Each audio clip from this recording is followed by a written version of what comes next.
Students, आज का topic है केमिस्ट्री।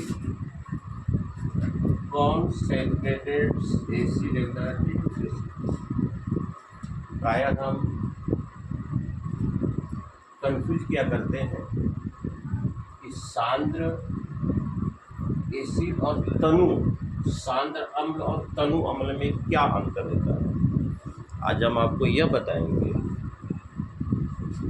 कि कॉन्सेंट्रेटेड एसिड और डिल्यूट एसिड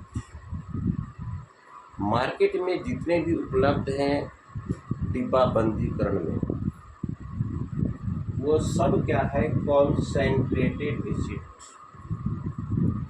जब उसको हम लैब में या घरेलू कामों में जब उपयोग करते हैं और उसमें आवश्यकता अनुसार जब पानी डालते हैं तो उसको हम लोग क्या कहते हैं, डिल्यूट एसिड्स कहते हैं।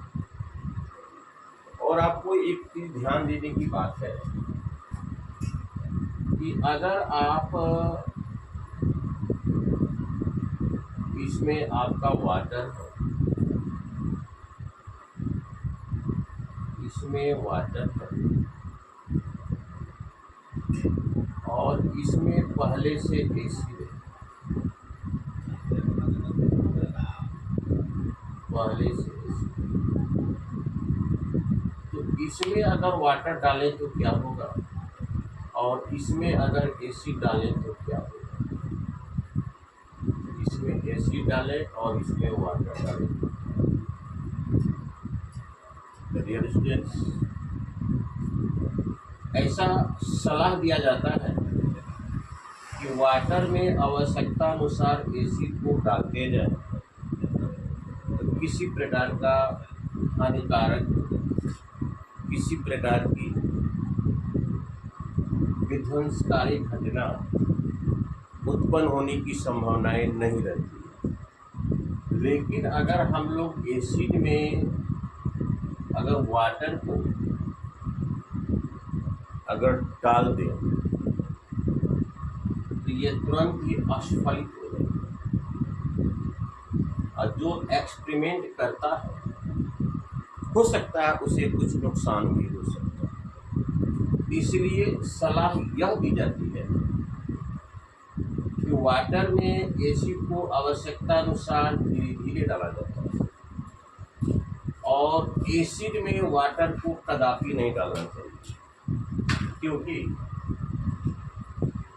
ऐसा अगर भूल चूक से हो जाता है तो हो सकता है इसके भयंकर परिणाम भुगतने पड़ सकते हैं।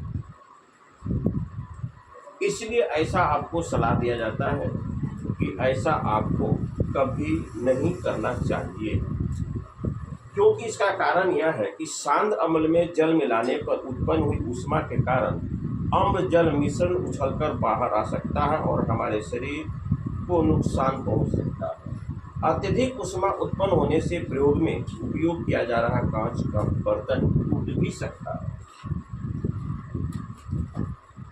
तो मैंने आज यह बताना चाह रहा था कि कॉन्सेंट्रेटेड और डिल्यूट मार्केट में जितने भी एसिड उपलब्ध हैं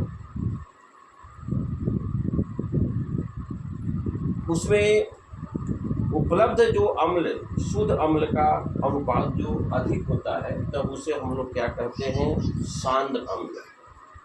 आज जब प्रयोगशाला में इसके उपयोग के लिए सीलबंद बोतलों में उपलब्ध अम्ल जैसे आपका सल्फ्यूरिक अम्ल हुआ, हाइड्रोक्लोरिक अम्ल हुआ, नाइट्रिक अम्ल हुआ, ये सारे सांद्र होते हैं। सांद्र अम्ल में आवश्यकता अनुसार अगर हम जल डालते हैं, आवश्यकता अनुसार अगर हम जल मिलाते हैं तो वो आपका क्या कहलाता है, तनु। करते समय धीरे धीरे कांच की छड़ के सहारे मिलाया जाता है। लेकिन ध्यान, यह महत्वपूर्ण बात यह है कि एसिड में जल को अगर अचानक देते हैं तो एक्सोथर्मिक रिएक्शन उत्पन्न करेगा और एक कांच का बर्तन टूट भी सकता है और एक्सपेरिमेंट करने वालों को भारी नुकसान पहुंच सकता है।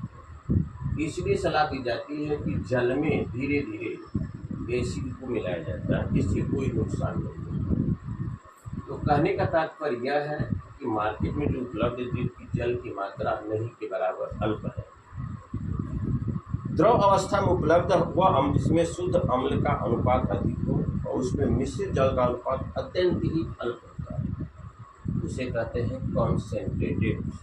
और जब जल की मात्रा अधिक होती है तब उससे हम लोग डिल्यूट एसिड कहते हैं। तो डियर स्टूडेंट्स, ये क्लास 10 के लिए बहुत ही इम्पोर्टेंट है। और एसिड और बेस चैप्टर के एक्सरसाइज में एक प्रश्न भी दिया हुआ है कि ऐसा क्यों सलाह दिया जाता है कि वाटर में एसिड को धीरे धीरे डालते समय छड़ से मिलाते जाइए, न कि एसिड में वाटर को डाला जाए। इसका रीज़न है कि एक्सोथर्मिक रिएक्शन देता है, बहुत भारी नुकसान भी पहुंचा सकता है, ये कंटेनर टूट भी सकता है और आसपास अगर एक्सपेरिमेंट करने वाले मौजूद हैं उन्हें नुकसान भी पहुंच सकती है। तो इस वीडियो को मैनी टाइम्स आप देखेंगे, फॉरवर्ड भी करेंगे और मुझे प्रोत्साहित करने का भी प्रयास करेंगे। Thank you very much.